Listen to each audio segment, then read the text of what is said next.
Mic check, let's get ready for the show. Get ready for the show. All right. Remove some of this out of the way. Keep that there.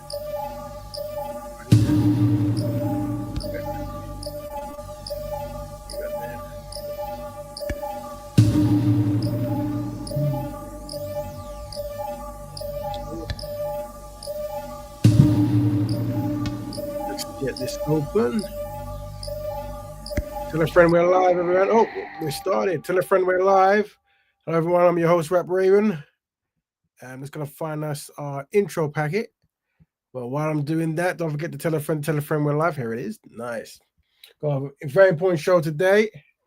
Community show, as it always is. So let's find the PDF that we always start with. All right. Share screen, Windows, and there it is. Share. Your screen. Yep. So let me know. Share screen. Yep, get that way. Magic, and I can just click there. Welcome, everyone. Hold on.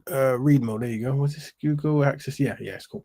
All right, cool. So this is 272. That's the 272nd episode. Welcome to Community Defined Solutions. That's right. All right. So don't forget to tell a friend we're live. This is a community show, so we go by what you guys want, really. So let's start as we know we start. We can get to our fantastic show. All right. So where do we start? Don't forget the Black Betterment Building Instagram page. I'll just put it there. Just if you want to follow it, you can. It's very poor promotion at the moment. All right. So retroactive expectations. We don't start this way. We talk about, what are the retroactive expectations? Are the constructive activities the Black community are designed to uphold to collectively recover from the atrocities from the past? So we want to remember the atrocities inflicted upon the ancestors and the community in the past and present and behave in a way that reflects this. We connect with the Black people locally, globally, and from unformed networks to teach each other about different cultures, repair the Black community of historical trauma that caused the self-hate challenges and health issues, and also rebuild the Black family, Black economics, and Black nations. That's right. Don't forget that. So these are retroactive expectations. So it's like, think about this. If what happened to our ancestors happened to us today, how would we want, our children to remember us and behave? Because maybe we're not really doing what our ancestors wanted. Who knows? That's what we're going to try and unpack. All right. So yeah, let's go to in order to really help us try to be constructive, we have a single solution, and that is Black Betterment. That's right. So we promote a lifestyle known as Black Betterment, and that is Black people continuously helping Black people. That's it. That's what it is. We promote that here, and everywhere we go, that's what we promote. Right. So we send a link out. People are always welcome to jump in. It should be pinned. People want to jump in and offer their opinions. They can and try to find solutions. It'll be fantastic. But we ask that you follow the 4D values, which are discipline, dedication, dignity, and discernment. Those 4D values will help you work with Black people. It will indeed. All right. Also, if you cannot use any derogatory language, try to use descriptive language if possible. And these are things that I'm going to have to remember myself because we're going to talk about it now. I'm going on a show. So anyway, today we will unpack it. Rap Raven is a guest speaker on the Powers podcast. So I did a show, a brother show last year, maybe. I think it was last year. Let's say it's last year. It must be last year. A good brother Powers. And, he put up there certain clips went viral and stuff. So he invited me back because he's trying to expand and do a live audience with a big panel. And it might be an all-day thing where he has panel 1, panel 2, panel 3, and he sent me some of the topics. Let me see if I even have that. Make sure. I hope he didn't email me. Let me see. Let's make sure I go there. And yeah, he did. I'll read that for you in a bit. I'll probably copy paste it as well. So he came on and I said, look, I would like to talk about the dynamics between black men and black women, but I also want to talk about economics as well. But I don't know if I have time for that, but maybe I can slot that in. Who knows? But this episode is to find out now what kind of topics would you want me to talk about there, and also what type of topics on black women. So here's what he's actually got. He said, "How you doing, brother? Here are the questions that I will be asked during your segment." All right, that's cool. So he says, "Do black women feel truly protected emotionally, socially, and spiritually?" That's a good question. So that's what, and I've asked that question before, and that's also a good start. And says, "Has strong black women become a shield or a burden?" That's an interesting question there. And how can black men show protection without control? How can black men show protection without control? Is he insinuating something there? I don't know. What does divine femininity look like in 2005? Softness, strength, or both? That's what he's asked. Okay, he'll probably know about that. Healing the divide, masculine and feminine energy in balance. Is that a question or a statement? I don't know. Have we failed as a community to create safe spaces for men? Interesting one. It'd be good if we had. That's a good question. And how do we heal the tension between masculine and feminine in our communities? Okay. What role does communication play in rebuilding trust? And can black love survive without shared spiritual awareness? Okay. So he will have to unpack some of those questions because some of these questions, straightforward. Some of the questions it requires ever so slight interpretation because different people have different interpretations of different things. But maybe I'll just jump in and add my 10 pence piece when I'm there because that's what I tend to do. So yeah, that's the questions that he's done. But yeah, I'll definitely jump in on there. And also, I probably would want to segue because obviously today we're going to also tackle because we've been following the sister Elaine the Pain, and she's the one who's doing the kind of campaign, the Asian campaign, which caused a bit of controversy and trying to boost black economics. But my interest is black men, how we support that, if we support that, and how public speakers speak publicly about that. We've got some videos that we can unpack just to see that, you see. But so in this show, we're going to think about what kind of questions should I ask. Now the show's on Sunday. Let me show you who it is. I'll show you the brothers. Where's the thing? Where is this? Down there? Oh, here we go. This thing is a bit very, very dodgy software, but whatever. All right, let me find 2000. So let's see if I can find it.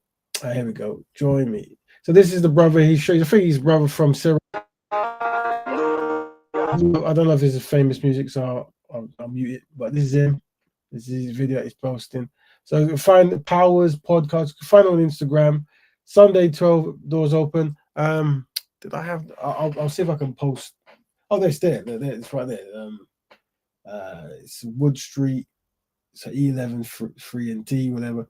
So you can go there. You have to buy a ticket. Don't you can buy it on the door, but I know you can follow the link in there and get it. I'll try to find it while I place on the videos. But yeah, that's the brother Powers. And so I'll be on his show. So if there's anything you want me to bring up, but the topic roughly, I assume that I'm going to be on is about black men and black women. I'm going to try to interject black economics as well because it is connected to black men and black women. There you go. Cool. So now we've done that. What I'm going to do, let's see if there's any cool videos to start before we start. Let's see. What's this one? Oh, this is connected as well to me. All right, so let me play this one here. So first question, we're going to go straight to you ain't ready for the same. It's quite loud in my house, isn't it? I don't know. Is it loud? All right, cool. So these are the brothers, the rappers, Keps and Conan, and Big Brothers. They've got like a kind of joint part of the Asian community, Safeways. But there was a bit of issues when they came out, and people weren't best pleased with percentages. But our thing was like doing good. And maybe it is a strategy from the brother who hired them, either or. They have a percentage in it, and it's definitely good to support, especially if you're in Croydon. But they've got some discount things. So I saw some. Croydon, you ain't ready for what we've done to Safeways. Trust me, the place looks different now. Look at this whole new space. This wasn't here before. We knocked through and opened it up. Added new aisles, proper upgrade. More freezers, everything laid out properly now. All your daily stuff, rice, oils, spices, even more conveniently placed. And upstairs is still there for all your wholesale and bulk stuff. But downstairs is where we made the big changes. And to celebrate the new Saveways, We're doing a massive Black Friday weekend sale. 3 days only, this Friday, Saturday and Sunday. Come see the new Saveways for yourself. Yeah, bigger brothers. Yeah, I think we should talk about those brothers as in like, if we're going to talk about supporting and black business, I think we should include them. Even though it'll be kind of like that'll be an interesting topic to talk about them, because obviously these are two brothers. They've got a percentage share in Asian brothers' business, and there's a sister talking about trying to move away from Asian shops and move into black shops. So this will be an interesting one. So you know, Black Betterment to everyone in the house. Big up Dan Deeds. Big up everyone who's joining. So yeah, so that I saw that. We did this one more video, then I'll start the Lane the Pain stuff. Lane the Pain was on the Winners podcast, I think it was. So we're going to listen to that and see how people react to that. That's also important. And also, speaking of Asian hair shops and stuff, which is all correlated, I downloaded this. This is the brother. Let's see what he says.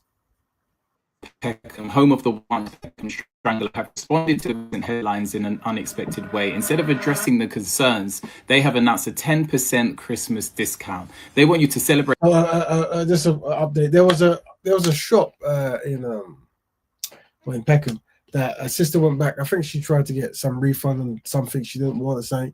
I think he started manhandling her, and then obviously there was a protest, and we covered it, and there was a whole thing about protecting women and this good stuff like that. Well, I think they found something else with some of the products weren't meant to be. Maybe it was illegal to have in the country. I might have some kind of damage. And funny enough, I'm gonna actually. That's a very good topic. I'm actually gonna cover that topic because I've been doing a few research just about certain practices and certain things like how certain shops like Boots and Super Drugs, how they store and how long they store the products for, versus maybe how some of the vendors or the local shops outside them do. So interesting. There is, and also trying to buy products that hasn't been on the shelf for too long, because I think the chemicals, what they set, I don't know the terms or whatever. But all this stuff's very. I've been researching this stuff and people have been telling me. So it's something I'm going to cover, but I guess that correlates again then with the practices of certain communities and standards that might not be best for black people. Well, maybe we'll cover that as well. But anyway, that's some back context. Celebrate Christmas with strangulation, fake products, illegal products, and illegal refund policies. Please inform our WhatsApp aunties. Don't be swindled by this festive discount. Remember, in 2023, the Peckham Strangler vowed to return. He said, I know how to make money. This is going to pass, and I'm going to make much more money than I did in the shop. I've built 45 shops before in this market. Everybody knows me. Once my family is safe and settled, I'm going to open another hair shop, and these people are going to buy the same stuff from the same shop. To that I say, don't prove him right. Although Companies House shows that the Peckham Strangler is no longer associated with Kings and Queens, his previous actions and the store's recent behavior shows a pattern of abuse to the very community that single-handedly line their pockets. So that's I think what the sister was talking about, and I suspect many brown sisters might have their own stories of that kind of like community disconnect with certain other communities and practices. But that's something we definitely want to unpack and the topic, so we can do that. So let's now look at Elaine the Payne's stuff on this. Have I labeled it A? Yeah. So she went on the Winners podcast. What one is this one? Let me see which one's on. I know growing up where I grew up, they just literally buy black owned. He did on. Let me see what that one is. But let's start A first, and then we'll move on. You hold accountable for our actions, man. And that's happened a few times on here, innit? People got things to say. We've said certain things, and people want to pull us up on it. Yeah, a couple times. Don't care, man. I'm always like, whatever we say. Man's internet ready now. Yeah. I don't even know if I said it right, but This is the sister who's doing the boycott campaign. So it's a very good talking point. So it's always good to jump on this bandwagon, to get everyone any excuse for us to get people talking about black economics. So this is her jumping on and we have to support that. And this is her jumping on the Winners podcast. So we're going to have a little case study of this to see what is this here. Yeah, there we go. Sorry. My one sounded more like Aki and Swordfish. But yeah, we're internet ready, man, so it don't really bother us. Don't bother us. It's just what we do. Yeah, that's part of good. the game. That's good. Part of the game, man. Live in the truth that you're speaking. Yeah. And how do you feel about it when it comes to like the comments and stuff and what people have to say? To be honest, if they get too bright in my comments, I cast them out. But then, literally, someone pulled me up on it the other day, and they were like, "Listen, you have transitioned into somebody else, right? So you're not no little piss and tell TikToker anymore. You know what I'm saying? Your words hold weight. Yeah. And if you're still there trying to cast people all of those sorts of things, it just kind of devalues you as what you're doing in your platform. Yeah. So that was really good advice that, you know, people just looking out for me. I have so much love from people, honestly. Yeah. How long were you doing TikTok? So it's been about, I would say 3 years, but it only has been popping in the last maybe year and a half because I've got into a lot of controversy and like I speak about a lot of controversial topics. So yeah. Was that by design? Not necessarily. It's just that when I have an opinion on something and when I really think about it, I do my research, I read up on it, and then I come to my conclusion, and then I say, this is fuckery, this needs to get talked about, and why aren't people speaking about it? Yeah. So that's my kind of delivery, and you know, people fuck with it, so I'm like, yeah. I hear it. We're here for it. Yes. We're rolling. Yeah, we're in. Okay, cool. We're in. Yeah. That was a nice transition. I like the start. I like that. When Callum gave me the nod, I said, all right, I like we're how good. this is flowing. We're in. We're nice. Anyway, Big Doug, how's everything? Everything is blessed. Good. Same with myself. Cannot complain. Come on, man. Special guest in the building today. You might recognize the face. She's been, as we were just discussing, you know, she's been causing some controversy at the moment. Dragging niggas. Separately, differently. Yeah. That's a whole different thing. Shout out Loons. Oh, Loons got dragged? Loons got flamed. Did he get flames? I don't know. I don't know why. I don't know what's happened, but I don't know why he got flamed. Shout out Loons. That's my guy. Yeah. That's one of the bros, man. He's a good guy, man. We'll just skip past this socializing. Let's see how it. Love what you're doing, Queen, but you're wearing European hair or something like that. It's nothing. I'm sure it's going to come up on the weekend where we're going to try to talk about black men and black women and black life and also economics. And I suspect women's hair will come on. So maybe I can bring up how to approach that topic, when to approach that topic, and when not to approach that topic. But that seems to be the go-to topic every time I talk about black dynamics and black men and black women. So I suspect she's saying that when she was talking about, I think, whatever the topic was, some brother jumped in and said that. And when black men comment, and that's not I'm helping you out, and then he said, love yourself, or something like that. And I said, who the hell does this guy think he is? Yeah. And then I just let it rip. I was like, this ain't European, this is yaki, kinky, straight, get it the fuck right. You know what I'm saying? Because it blends in with my hair. And might be a few of these. When you're talking about black women's hair, you need to know what the hell you're talking about. Otherwise, zip it. Literally. And so I just flamed him. I was like, who the hell is Loons? And why is he talking about love yourself and all these sorts of things?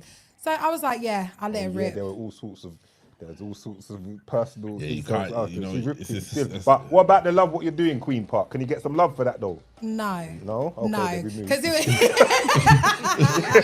was shady. Like, it was shady. Yeah. And this is the thing as well. Even after, when I saw him explaining himself on like his podcast and whatever, he was like, oh, you know, she was talking about Bluefoot Y and all of these sorts of things. And I was like, I didn't even comment about the colour of Mo's baby mum. Do you know what I mean? We know he loves, you know, the snow buddies, whatever. Cool. I think she's talking about something. This might not be the other. This makes the right one. When we were going back and forth in the comments, innit? And I was like, if you. Oh, you know what? Yeah. Let me go to the next one. I think she's talking about some argument, which is what. I haven't actually blackfied this one, so I hope it's not been an issue. Let's see it. They're like what you'd call like a people's day. They would have their own things where they're probably talking on stuff that don't relate to man. I'm not paying attention. And I think because maybe stuff that they do in their community doesn't relate to us, we just don't. Because they don't care. Maybe so, but hold on. Aren't we generalizing there though, Elaine? Absolutely not. Because you're saying you're putting a blanket over everything. Don't get me wrong. Yeah, there is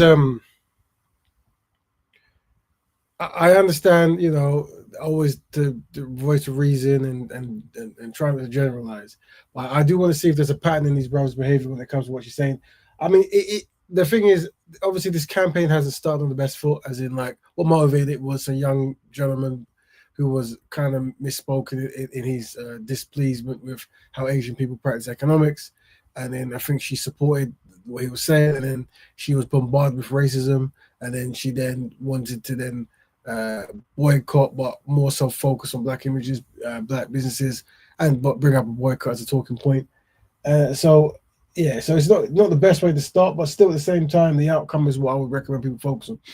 Everyone is saying they don't care. I think in all walks of life, there must. So I think that and I guess that's what we can help the brothers and sisters with.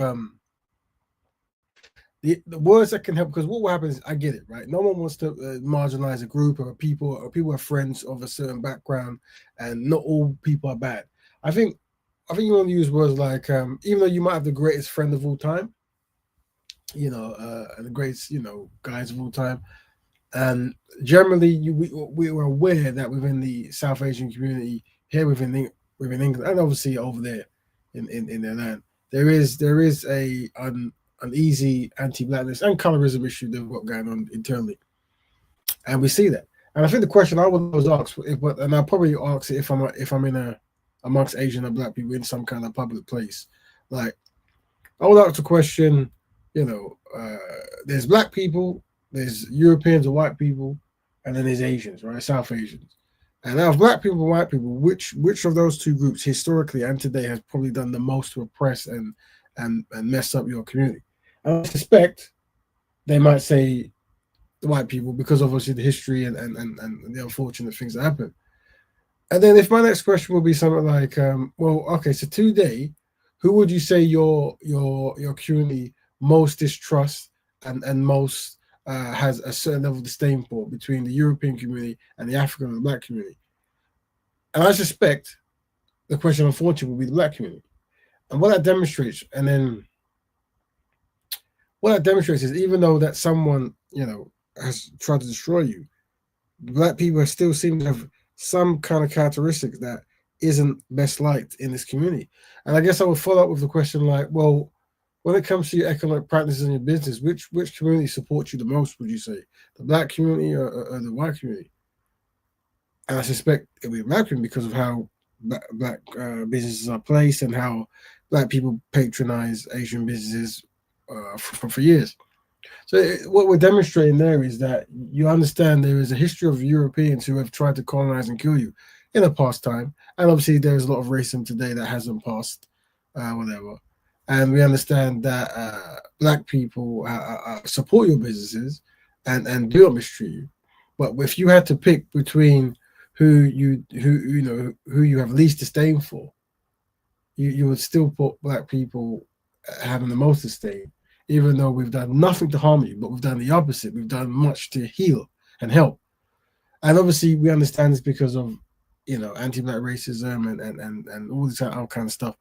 But this is the kind of discussion we need to really have. Like if black people do not put their foot down and start focusing within, then there will be an expectation that we can keep hitting you because it doesn't matter, right?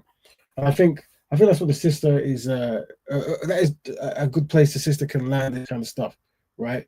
As in, like, you know, this is an issue we would like to tackle.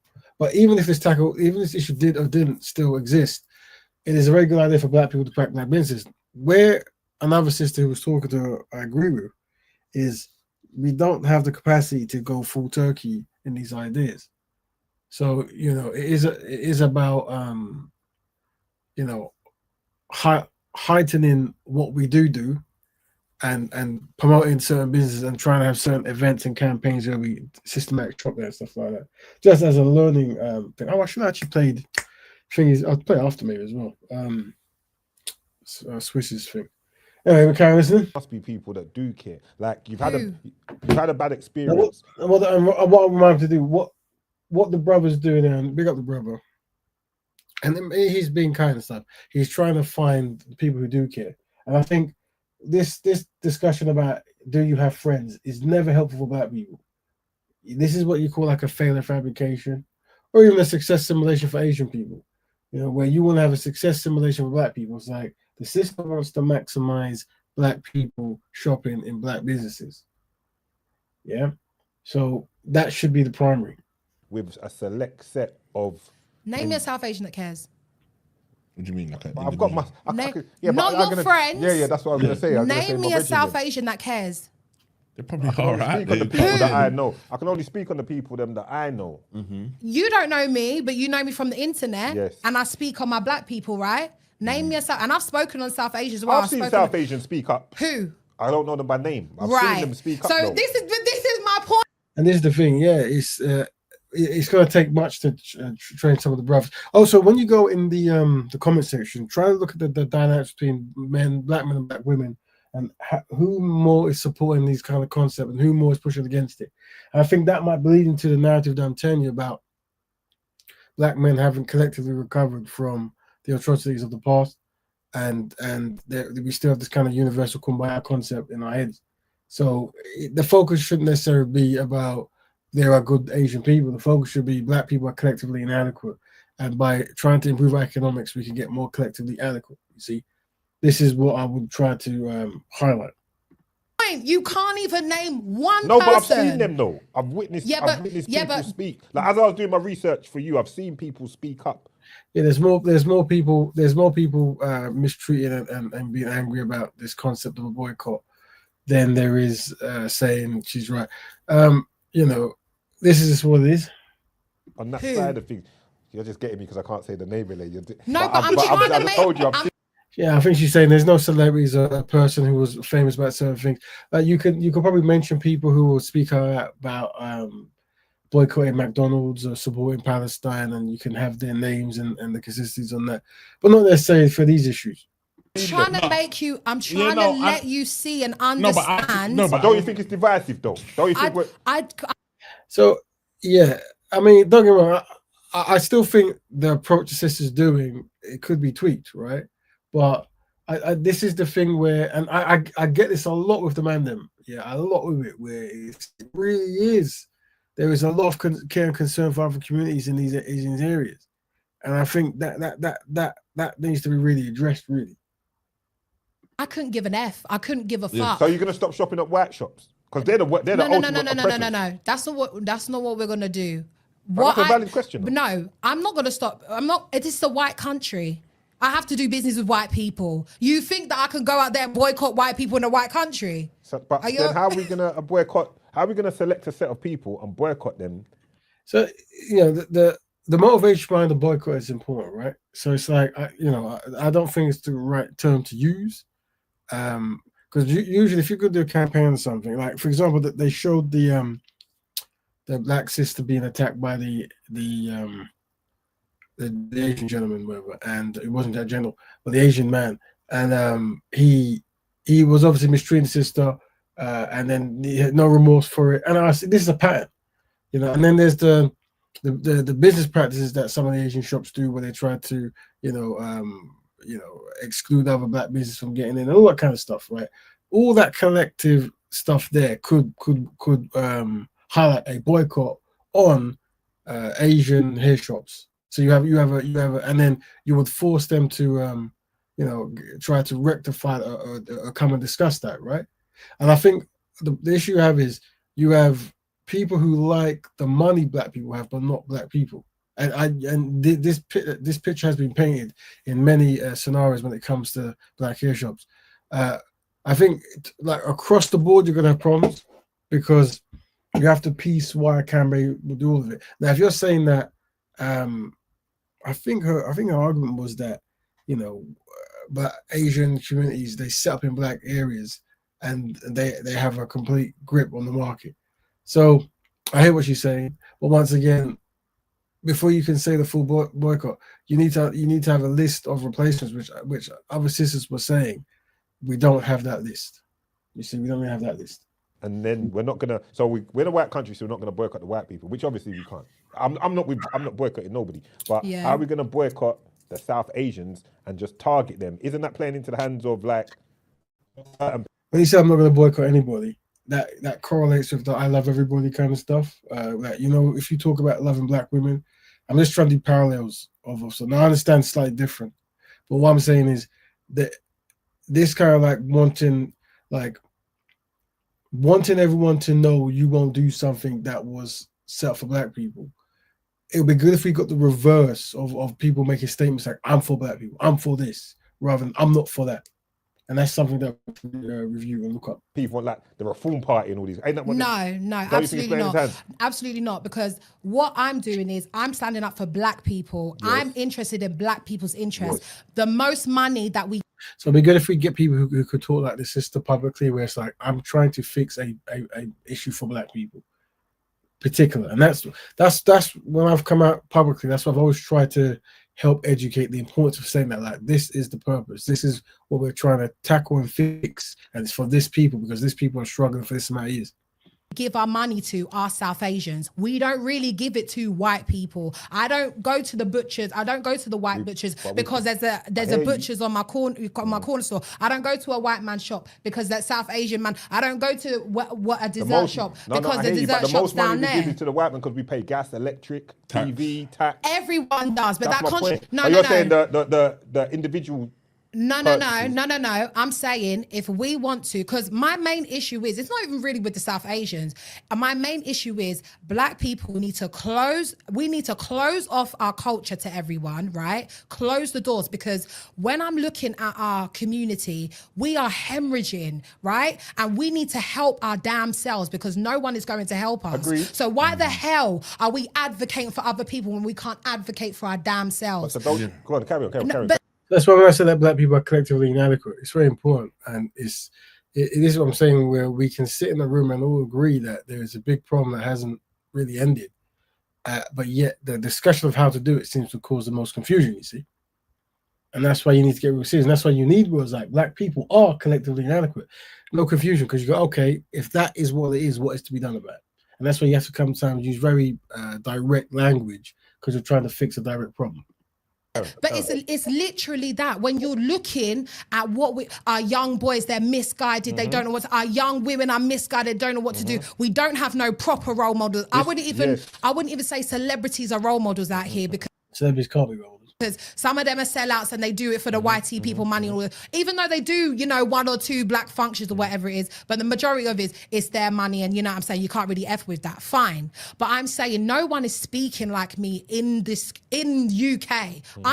Some of us want a more comfortable position in the system rather than to risk their social status change. Yep. That's right. And for black people's interests. And when we pull our money together, we can generate so much money. I even spoke to Mr. Money Jar, right? He's on Instagram, and he's like a financial kind of data analyst or whatever, right? Yeah. So he said, okay, cool. Let's take your pool, right? So he said, your social media from TikTok to Instagram, you have about, give or take, 250,000 followers, yeah? So he said, if those 250,000 followers just put £400, yeah, and just literally buy black owned, it's not like you got extra £400, it's just you need to be careful about where you're spending your money and redirecting that into black only businesses. Only £400 for the month. He said, within 30 days, we could generate £100 million that's circulating in the black community. Times that by 12, that's 1.2 billion pounds that we can circulate in the black community, right? But we're too, I want to advocate for this one. Come out of the black savior complex. I'll be honest, sometimes I don't feel like it's even advocating. I just feel like sometimes when we try to do the black pound, when we try to do, you know, people support black businesses or black clothing lines or black this, that people do it when they do it if it's like, what's the word? In fashion to do it. And that's the problem. Like, I think I'm all for it. I'm all for us putting the money back in the community, because I feel like if we put the money back in the community, we can build things. But the problem is sometimes I feel like the problem's with ourselves. Like, if this is a normal narrative you're going to see, like, you know, I think we should do this, but it doesn't work, or you know, there's no support. And this is showing you what's in the psyche of many black brothers, and I guess you could call this a failure fabrication. It is a failure fabrication, right? And this is what you're going to see if you describe about black economics, black love, in the black community, especially amongst black men, no matter who they are. Generally, if someone hasn't been consistently raised in the black empowerment kind of circle, this might be the normal response you might see. And that is what we call failure fabrication, where you're trying to make someone fix something or do something, and they give you scenarios of things failing. Now, don't get me wrong, the brother's correct in the sense of things going wrong, but it's more so we can actually start giving examples of when things go well and how to further make it sustained in a good quality or a consistency, right? And that's where we could use these platforms to promote these ideas. But that's where we have failure fabrication versus success simulation. And I should remind me to bring that up on Sunday, because that's very important to discuss that when you're talking about black stuff, you can either use a failure fabrication of a story or a success simulation. So I'll have to make sure I remember. I always forget things up, you know. A man start up a business or a man got a food shop, like you ask your brethren to come, they don't come. But then it's people outside of your community and other people that ain't even your people that are supporting your businesses. And that's the problem I feel sometimes, is that we have dope businesses, we have dope things going on, but we don't support our people. Like, I'm not saying all of us. There is, I don't say it is a mindset. It's a mindset, but that's on us. Like with the Asian community, the thing is they've provided shops and things that are a necessity that we need. So it's like I go to my local shop or the 24-hour shop that's in my ends. It's an Asian man that runs it. It's open 24 hours and you can get everything there. Seasoning, you can get food, you can get your cigarettes, your drink, your this, that. So he's telling you why, you know, he shops at Asians and you know, why it might be hard for him where it is. But this is very normal. It's like, I think sometimes, especially with the guys who are from the road and stuff, I think the best way to talk to them is like, go like, you know what, yeah? And I'll do some on the weekend. You sound like, imagine you're on the road and you're doing what you're not meant to be doing, because that's why you call yourself road, whatever it is. And you know, your friend gets caught doing whatever you guys shouldn't be doing, and you know, he realizes that if he tells on all you guys, it'll make his life easier, innit? Like, do you rate that? And I suspect they'll say, no, I don't rate that, right? Because in their code of doing what they're doing, if you do certain things or activities and you get caught, you know, talk about it, right? Because it makes it harder down the line for you to do more of these activities.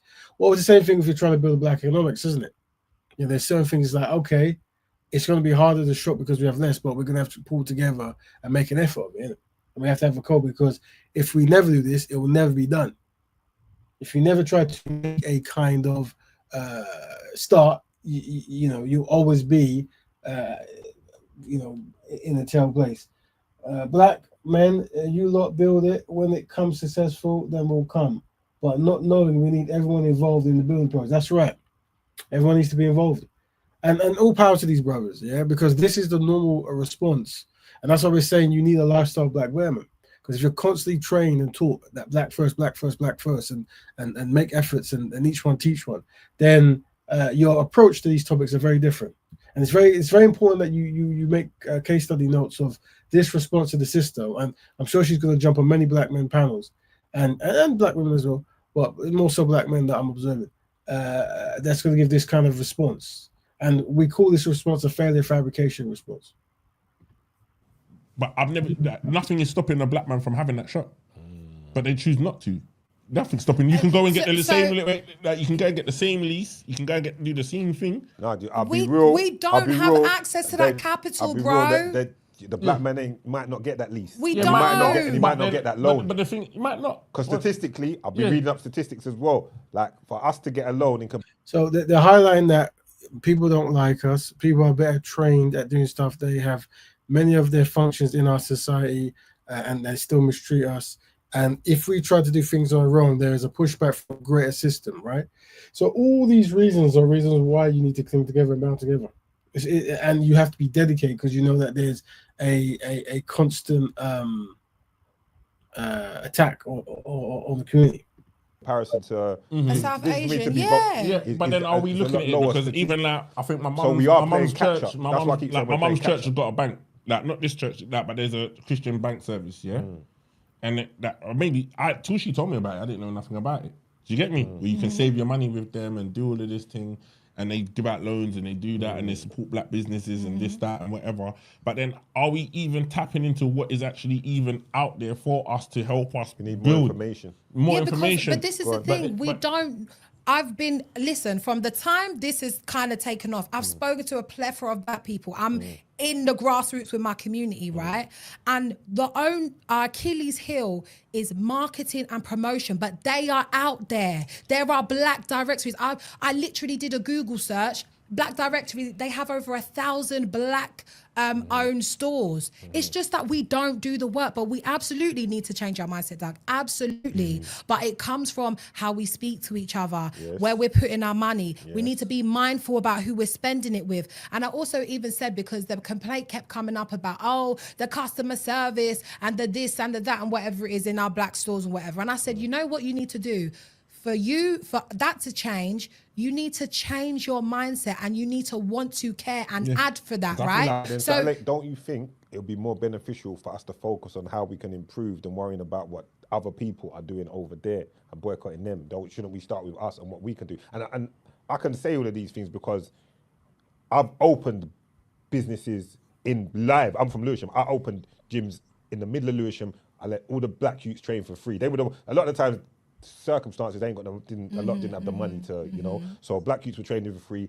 Gym was packed all the time. Both of them packed. Classes, taught classes myself. I've managed football team, a black-owned football club, Carp DM, Catford, Beckenham. Shout out Chris Locke, where it's 15 black coaches and a black owner, and it's 95% black youth. So I'm qualified to speak on this. Like, big up the brother for all that stuff. I think we need more representation. We do. And more examples and more focus on what we can do better instead of more worrying about what others are doing. I don't really think it's others' fault or for them to do by certain things by us. Yes, they're profiting from us 100%, and if we're recognizing that, then we need to counter that in some kind of way, maybe. But I think it's just a bit divisive to like target them, because how am I targeting them by saying black people spend with your own?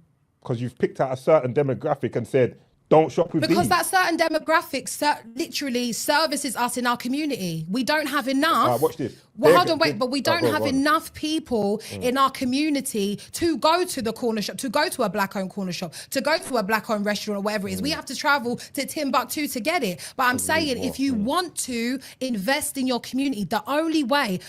literally, I have a plan, right? But the plan is the finances are first, because if we don't have a lock on our finances first, we are going to fail. You got the sister there. That's part one. We've got two more parts, so maybe one more part. Yeah. So what? This, we're looking at Name the Pain's campaign that everyone should be doing, really, of trying to boost black economics. And we're looking at the response that she gets, especially from the black men. And we're trying to maybe help. But this is a topic I would like to bring up on I'm going to be in the Powers panel this Sunday. And I'm just asking the community, what type of topics you want me to bring up and all that good stuff. And stuff. And I'm just making notes here just to remind, because I suspect the same behavioral pattern I see from here, I'll probably see at the night. So it's just making sure I go and prepare those things that we want to say, because the goal is to just help educate the community on the collective condition that we all know we're in, and why for so long we haven't been operating. Now, don't get me wrong, black people are unique because no other group has faced what black people has faced. So it really is legendary, the stuff that's happened to black people, and this is why we are where we are. But the truth is, if we don't try to educate now, and it will never change, and black people will constantly be subservient, shopping, removing wealth from the community, and not really trying to prepare for the next generation. Yeah. Let's check the next video out. Let's see the next one. For that was A, B, C now. The A, B, C, D, E. I think it's this one. I'm saying to myself, but this is the thing, like, even there was even like a video that I really want to get to grips with, right? There was one South Asian guy who did a video who said, all Lene needs is good wood and all of these sorts of things. See, and all to those me, videos, that's where I don't like all of that. But So yeah, we were looking at that because the sister is going to get a lot of abuse anyway, right? And it's like seeing the response of the community, seeing the response of her community. Her and the other community, and that's also telling. And trying to think. I said this process as well before, and this is something that we should really do. And I did this at Speaker's Corner one, and that is unfortunately you can't really use black people as examples because many people don't really process. You know what they say that when it comes to black women in hospitals, black people in general, but also black women, they suspect that the black women can actually handle more pain and stuff like that, right? And I think this is across the board where it's hard to do a like for like A/B testing for black people because people just view black people differently. And what I mean by that is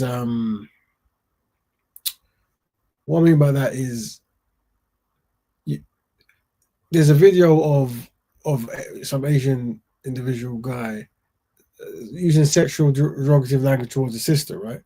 But if it was a black man going on and saying that about Asian woman in the hijab or whatever, it would be like a massive outcry. It'd be like violation galore, right?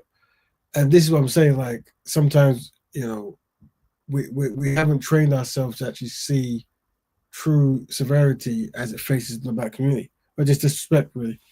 And that's something that we have to really highlight. To me, that was absolutely disgusting. And then to see the South Asian men under there going, "Oh yeah, I'll give her good wood," and all of these sorts of things. That is fucking rape. Do you understand? And I'm telling you something around. I know. I said that they edited that up, but not the other stuff she said. One can touch me because I'll go to prison. But if that sparks someone, who's mad at me, or if they can't get to me, they want to get to another black girl. And that's another thing. I remember when I was guys speaking school and stuff, and I would say when we speak, because elderly and young might watch our stuff, let's not try to use strong language. And everyone, I was a laughing stock of the town. Yeah, whatever. As soon as YouTube's demonetized and TikTok demonetized a certain language, everyone they've changed their language, their tone, the way they use words that don't even exist anymore. They all this kind of stuff. And that shows you how monetizing is a way to control people, right? Maybe that's what we have to do, pay people not to swear. And do all of those sorts of things. That to me is wild. And no one checked him. No one checked him. Yeah, that's mental. What was it? This is a video that went like out there. It was on TikTok. And it went viral and people were sending it to me. And I went on TikTok live and I'm only human. I was like, what the f is going on? And no one checked him from my community, because that's what I'm mad about. I don't give a f about them. I give a f about the people 100%. In my community. And no one checked him. Only maybe 1 or 2 black people. I think I saw that today when I was doing my deep dive. But this is what I'm saying to you about, like, when I saw your video, the guy wearing the Rasta hat. Yeah. All of that. Yeah. See all of that? I think we put it last week where there's an Asian man in a Rasta hat doing some kind of mockery. He owns a restaurant. And that's another thing. I saw it before. The Asian people on butchers and that making mockeries of hiring black people to be in there and saying, "Boss man will never leave you, will never leave you, boss man." It's review that word as well, boss man. I want to review that one. Can't work. That can't work. Like, you're right in everything you're saying. Like, you can't. To me, that's mocking, innit? It's like he was mocking us. He was mocking us. That's a lack of awareness. You're showing me that you ain't around enough black people to know that can't work. It's a lack of awareness. See that's like a very nice way to put someone who's using racially charged stereotyping and mockery. It's like, once again, remember I told you, because black people there's a special hate in people's hearts for black people generally, and that includes black people looking within. That you must always, whenever people do something to you, just reverse it. So if this scenario was going on and a black man appeared with a turban and he did the same thing, how would that go down? Or a hijab or something, how would that kind of go down? So when you were saying it, I know in my mind, I can't leave you by yourself in this. That's why I was like, you have to forward. You know what I'm saying? Yeah. So it's like, I think like a Rasta hat was just like a very spiritual thing. Like how would that go down if we tried to mock Asian spiritual concepts and stuff? Very interesting. Yeah. I don't want people to get it twisted. Like we've discovered in here for the last however long, we don't have to agree on everything she said. Yeah. But you're not gonna take that. You're not gonna take certain liberties with her. That's not gonna run. Our thing's popular. Like people know where it is. Like that's not gonna run, and certain things ain't acceptable. See all Can't come with that fuckery. Then. Yeah, that can't work. All of that. You can disagree. You can say your opinions, but don't think As it's a gonna run man, that. as a that, man that going well. after a woman like that in these circumstances, that can't run. Because if you're standing on business and you're a stand-up, real, genuine man, you shouldn't be out there trying to put down a woman on social media and then coming with some hatred. You get what I'm saying? I just don't like. You know us. We're not with any of the hate can't stuff. really run. And But the like hatred thing and the racism thing. Yeah, we're not with anything hateful and all of with that. So what we try to do as much as possible is bring the people them together. That's probably why we're even with you when you're saying, "Oh, you're defending." Our thing is always like, how are we going to push forward? Because a lot of the times, division there's so much division. There can be division through class, division through even with us, division between. Not so much now, it's improved drastically between Caribbean to Africa. Yeah, You see what I'm saying? yeah, like yeah. there's a lot of division in general. So that's why I kind of take up for people in those people in the same sense, because you see when we're saying like, they're taking the money out of our community, a lot of them, they live there, so it's their community as well. What I more say, agree with you, is definitely it's money that we could be making as black culturally. But if we they're should in the be community, making. why don't they give back then? To How who? do they give back to To the community that they're in? Tell me what schemes they run, what workshops they do, But for what some do they people- do? But like I said, some people. You're saying because they keep it Asian. Yes, even that's- up into employment, and But this isn't is that the what thing. you're encouraging us to do now? No, yeah, but this is the thing. Now we have to do that. But Yeah, when so we can't knock them if that's what we're going to because we replicate screw it. we Well, if she's saying just shop with black people, if she's saying repeat the same actions, then you don't have to interpret it as a. Well, did they say mock or something or whatever? No, it's okay. You know, you can try it. crucify white people for doing it. We crucify them for doing it, and we champion South Asians for doing it. I'm not championing them. I just think that. I'm not saying you. No, but I'm I know what you're saying, saying. If we're gonna play fair, you want justice and all of those sorts of things. We have to hold them accountable the same way we hold white people accountable. And I think one Do you guy. think it's smart what they've done? Who? The South Asian, their setup of how they run things. Do you think it's smart? Do you It's think not good smart. It was business? socially engineered, brother. It was socially engineered. You Right. think Asians can operate in a whitey man's country after he colonized them, and you really think a whitey man's gonna sit here and be like, "Oh yeah, do your thing"? No, it was socially So you're saying engineered. everything they're doing even now is obviously it's a knock-on effect. So It's I hear a you. knock-on It's a knock-on effect. effect.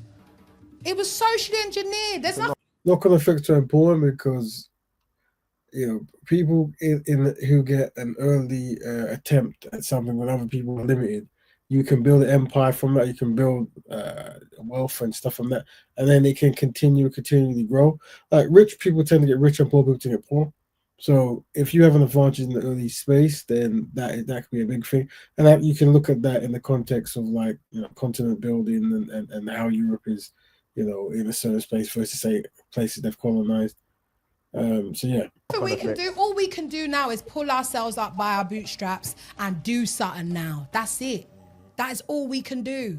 I'm not knocking them. I'm not against them. Callum, is it their fault though? Is it the South Asian people's fault? You're a learned man. He's talking to Callum. I didn't know, but Callum's the guy, brother, who goes to Speaker's Corner. I don't know. Is he part of the production here? Is it his thing? I don't even have to talk to him. I don't even know. I just think everyone's playing their cards. No, that's what Callum. What are you saying? Because if this is the hand that I'm dealt, and I take this hand and I run with it, and this is what I do now, and I've kept it in my community, and even when my people come from back home, we keep the culture. This is what we're doing. Do you feel like they're contributing to the oppression of black people in this country? Do I feel like the South Asians are contributing? Oh, they're oppressed, as in they're adding to the oppression, contributing to it. Adding to the black people's oppression, yes. When you look at how they operate and how they deal with us, do you feel like they are upholding the oppression of black people? No, I don't think so. No? I don't. You I think don't? it's in certain. I think it's certain. No, because No. I don't feel. Do you know what it? I I don't. don't know. I Maybe do. because I've done. I Maybe, do. I might have a different outlook because I've I managed to do. accomplish things in life. So I might look at things different. As far as continuing the oppression, it's some would, some do. I But feel like that's the, I feel like the individual bigger thing. machine is oppressing everyone at the moment, like, and especially like the government, the world, like how we live. I feel like the country in itself oppresses black people. to the Callum, you max, think yeah. they're oppressing us? But I don't feel like the Asian community. Because you didn't are get to answer oppressing us. before. Do you feel? Answer honestly. Do you feel like we're being? No, I want you to answer honestly. All right. So the question is, are we being oppressed by South Asian people. The question is, I would have to rephrase the question. Don't rephrase it. Answer I her said, question. are they contributing to Are they our contributing oppression? to our That's what I said. oppression? Are they rephrase it. contributing? Say, are they propping us up? Are they benefiting us, or are they Yes. giving us? Are they disadvantaging us? Yes. That's the real question. Yes.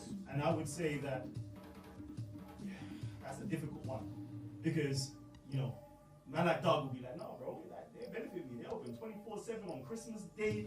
I get to get my cigarettes. I get to get all these things here. So technically, they're benefiting me. But in terms Yeah, brother says women are too brave for us. Yeah, and Callum's a guy who knows, man. He knows better. But I think I don't get me wrong. I think where a lot of the brothers are having challenges is the initial domino start of this campaign. What motivated the start? I think if it was spread out in a different way, but either way, there's always that knee reaction to. To find ways to not motivate brothers and sisters to focus within.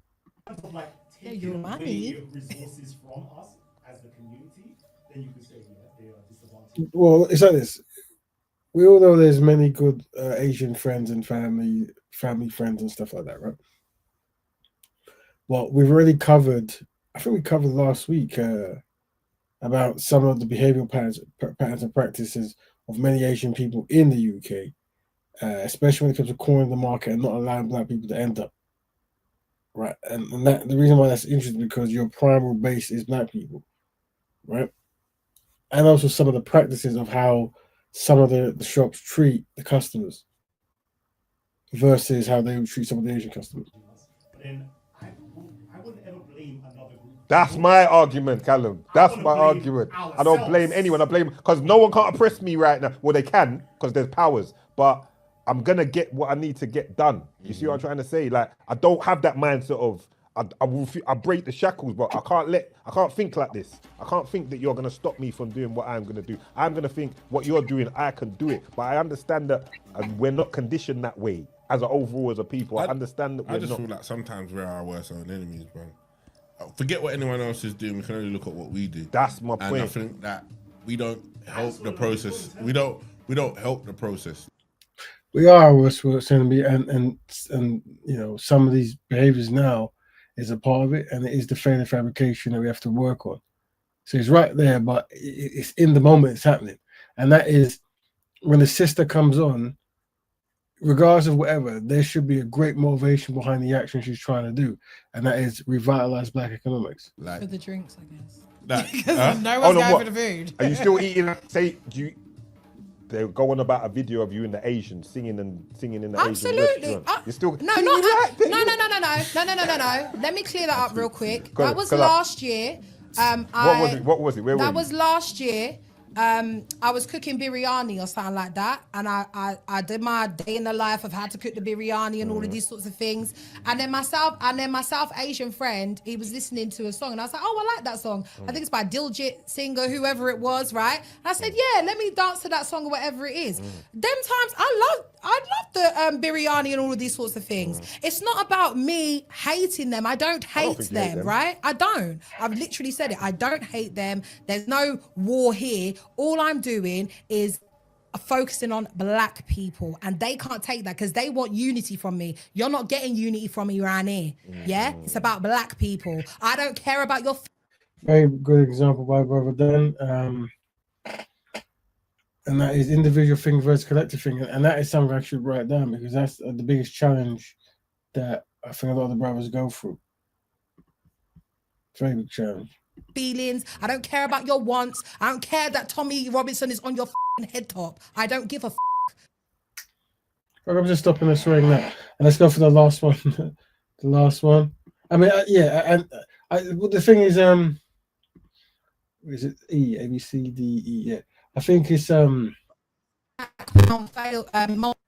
and we're going to cover Black Power in a bit. So big up Brother Swiss for that. But yeah, that's listen. Here's what it is, right? The sister was arguing for pro-black sister, and it'd be good for them not to do that. But you know, the reason why I can't speak is because I understand that myself and all the other pro-black people, we might have very big, you know, hearts for black betterment and stuff, but we don't have big followings because of our behaviors and what we choose to do, and also our marketing strategy and stuff. While the shock jocks and the people who are the everydayers, they're gonna have a bigger following. So there's a value when they decide to step into a black betterment space to support. So even though I can always critique what they're saying, it's what they're saying that gets them the eyes. So it's that double-edged sword, really, which is a bit problematic. But I'd still say that I still think that how we word things is important. So I wouldn't, how you word things about not caring about Tommy Robinson, that kind of stuff, or them, you can word that in a different way. The reason why Black Pound failed, it didn't fail necessarily because, you know what I'm saying? It's not like my done heart, all that it could do. Yeah, but the reason why is because I want to hone and focus and bring unity to our community, and it's F everybody else, right? And focus on your own. Stop advocating for this one and that one and all of these sorts of things. Where's unity got us? Right? We've been spending with these people. They ain't bought us nothing. We've been advocating for these people. They ain't advocating for us. So right now, in this day and age, everybody else, it's about black people. And what black people need to do is shop with black people. That's the only way we're going to make it. You know, I describe the black community as, you know, like it's like a broke down house, right? The windows are bust out, the floorboards are up, all of these sorts of things, right? And you need to put up, you know, the borders and whatever it is, funnel money into it so we can fix up the lights, right? Regenerate. And this is what I'm saying. We need to close off our doors to our community. I agree with you. And I just think sometimes we're our worst enemies because everything you're saying, I fully with it. Like, obviously not boycotting thing I disagree with, because I just feel like well, the thing is, if you are fully shopping in your industry, in your own community, at some point that could be interpreted as a boycott if you were always going somewhere else before. You see, you think of it like that. You don't want to hurt people's feelings. No, not even that. Because I don't. All right, why are the Turkish people alright? Because you said this. What? You said you like the Turkish people. They're cool. They show me so much love. Yeah. Asians show me so much love as well. Yeah, see, but it's not all then. That's my point. But people are going to be collateral damage. Shout out my Turkish dogs as well, you know. Shout out my brothers them. You get me?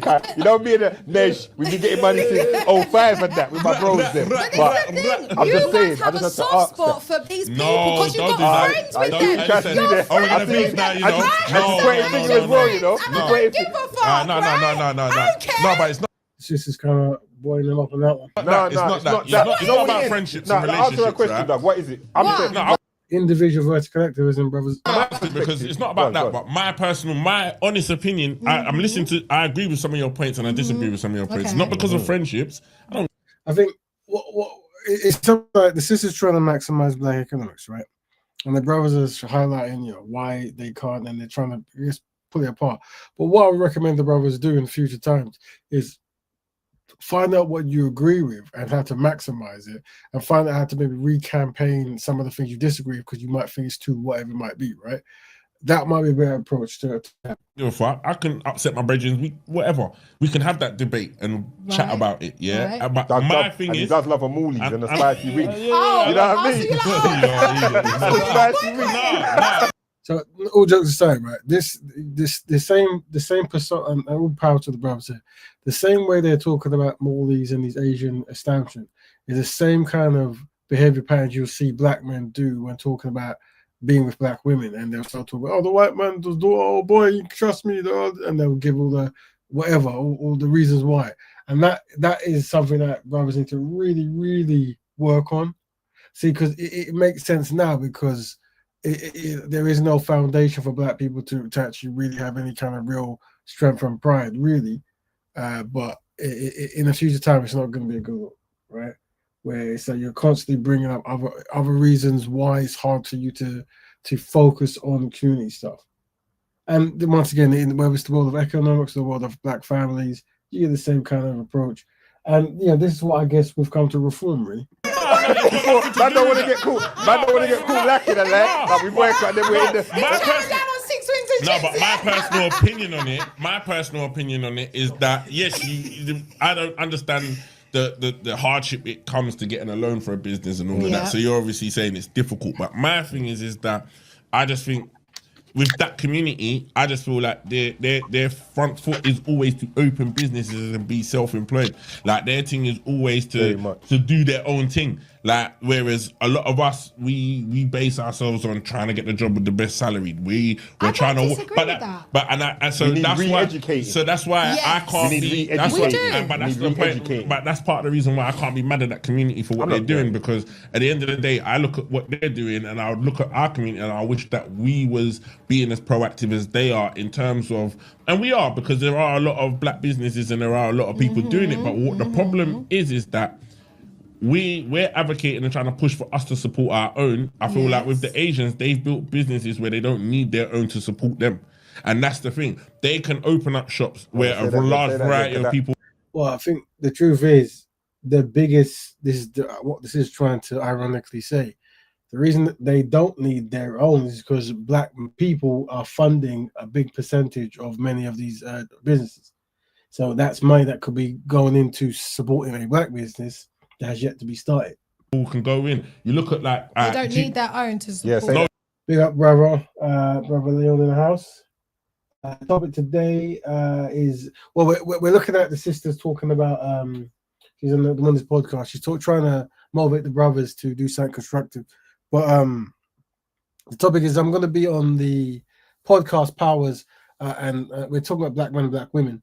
Dynamics on that podcast this Sunday. So I'm just asking the brothers and sisters who's listening, is there any topics you want me to cover?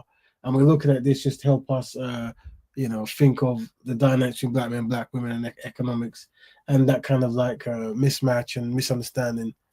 And hopefully I can bring up this kind of stuff on Sunday as well. So it's good getting my mind in the right place. So basically what I'm trying to say is the corner shop man that runs the corner shops all around where I live in the community, they don't need Asian people to go in there and spend money, because the shop that they run has all walks of different type of people going in the shop and spending money. The problem is that we're not building things or doing things where we are. I'm not saying, but what I'm trying to say is, the point I make is that they're like they open up like a wholesalers. So my favorite fabrication. I'm not saying what the same brother isn't saying, but notice how the focus is a failure fabrication. Like, here's why it's hard, here's why we can't do it, or here's what it is. And this is something we need to work on. People that are going into the wholesalers ain't just Asian. I agree with your last comment, bro. I can't remember what I said, but thanks for that. But remind me what it is so I can say it again. People, it's white people, it's black people, it's this, that, it's Asian, like different types of walks of people are spending money in the shops that are making them successful. Let me ask you a question. Yeah. Have you seen a white person in Asian butchers? Have I seen a white person in an Asian butcher? I live in Gillingham. I've seen Asian people in a white butcher. I've seen white people in do they come in droves? They don't come in droves, but they come in. But the thing is, where I live, I've never seen a white person, and I live predominantly in the Asian community. I've never seen a white person predominantly black go right. I've never seen that. And also, she's highlighting something very important. So she's showing you that we are the foundational funders of just in general. We're high consumers, right? And high consumers, low producers. And this is a mindset, and don't get me wrong, because this goes on in Canada, America, and so forth, right? And it's there's a history too. Look, we're trying to change it now. Look at the motivation. Look at how people approach it. So that's why we need an education piece on that and be consistent. And so we give props and thanks to the sister, but we want to for being consistent.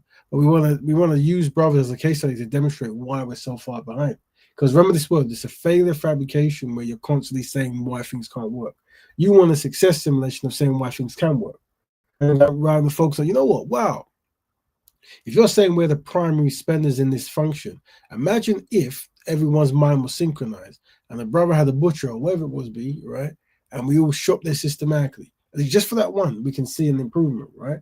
And that's the kind of success simulation we have. So even if it's just like, you know what? We're so useless, we can't do certain things. But if we have one butcher and we make that man a millionaire, then you know what? Maybe we could have two butchers and make both of them. And before you know it, we'll have many butchers, right? At least have a kind of a starting point. Or highlight a butcher to systematically shop at and document that to help educate brothers and sisters get used to the concept of spending your own money. Also, why some of us regard ourselves as Christians? Why the hell are we going in? From brother said, Leon said, I'll be honest, if black men need to lead in building, but the one thing I noticed other races before they build economics is that they put the family unit first. Very important to family comes first, very important to do that. To a butcher's that has been prayed over in a different religion. Why are we eating from there? Right? And this is what we've been programmed to think. Like, oh yeah, the Asians are with us, they're one of us. No, They're not. I just personally don't think it's like that. Like they are not. I just think they got butchers, they're selling meat. If you live in an area like Gillingham and there's 3 butchers and there are 3 Asian people that are running the butchers, that's where you got to go to get your meat. And that's the thing. Where else are you gonna? Oh, you're gonna commute and travel and do whatever. Absolutely. If it's black owned, I've already found 5 butchers but what that I'm are trying black to say owned. is not everyone. A lot of people live for convenience. A lot of people. Absolutely, But this is the thing. If you put it like in that area in Essex where you're from, the 3 butchers that were open were black owned, people will have to buy there because it's, regardless of who owns it, that's where the butchers is. Like when I first walked into the butchers where I lived. Brother Leonardo, you changed your name, right? I'll give you a new name. That's Brother D. I don't know if he knows he's trying to keep his name on. White people, I'll make your second account. White people, Asians, Jewish, etc., all have one thing in common is that they have the family unit as mum, dad, and children. Then they have the family community. Then they build business. It's important that kind of basic step: construct a black man, construct a black woman, construct a black family, and group economics of other families. Then I went in there. I was looking for curry goat meat. I didn't give a fuck about who owned it. The brother had curry goat meat, so I bought the meat from the butchers. Yeah, we understand how you do that, brother. But I think we're trying to say, why don't we try to get organized so that can go into the black community? Yeah, and because you don't care where you spend your money. No, it's not about not caring where I spend my money. Is because the fact that they provide a service that I need, so I'm going to pay for it. What we need to do as people is to start providing services that require any walks of life from people to. We do, but it's not. You just don't know about it. No, but what I'm trying to say is that we do, but also there's lack of information. But then it's also there's a lack of awareness. And well, what you could do is I think the sister is doing this. You like I said, I suspect there isn't enough of all these businesses to facilitate all black people, right? It's just a numbers thing. But what you can do is you can make an example of the small ones there. So the small ones can be heavily overshopped.